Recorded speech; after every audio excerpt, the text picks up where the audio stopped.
Então, o poder de polícia ele pode ser estudado sob dois sentidos. Ele pode ser estudado num sentido amplo, né, que é o professor Diogo de Figueiredo Moreira Neto chama de poder de polícia mesmo, ou ele pode ser estudado num sentido restrito, é aquilo que o professor Diogo chama de função de polícia.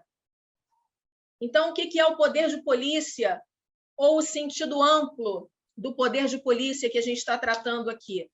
Esse sentido amplo, ou aquilo que o professor Diogo chama efetivamente de poder de polícia, abrange tanto a atividade legislativa típica, aquela que está lá no artigo 5º, inciso 2º da Constituição, que dispõe que ninguém será obrigado a fazer ou deixar de fazer alguma coisa senão em virtude de lei.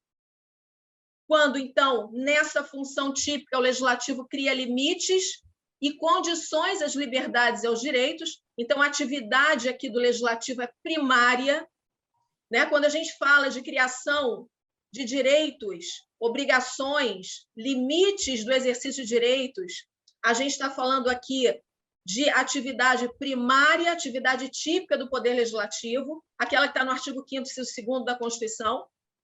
Então, quando o Legislativo faz isso, ele está interferindo na seara dos direitos individuais em favor do coletivo. Então, a gente está num aspecto amplo aqui da análise do poder de polícia, mas também abrange a atividade administrativa, ou seja, aquela atividade concreta do poder público, que é exatamente efetivar aqueles comandos que vêm da lei.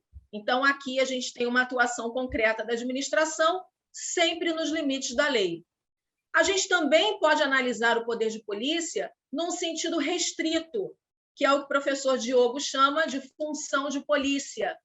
O que é o aspecto restrito? É apenas aquele aspecto relacionado à função administrativa. Se você estiver falando de poder de polícia ou cair num concurso, poder de polícia num sentido restrito, ou o examinador se referir à função de polícia, ele está se referindo à atividade do poder de polícia exercida pelo poder público, pela administração pública. Então, restringe e condiciona o exercício de direitos, atividades e o uso de bens, faltou um S aqui, e o uso de bens sempre nos limites da lei, tendo por objetivo a preservação do interesse público, relacionando-se diretamente com a função administrativa.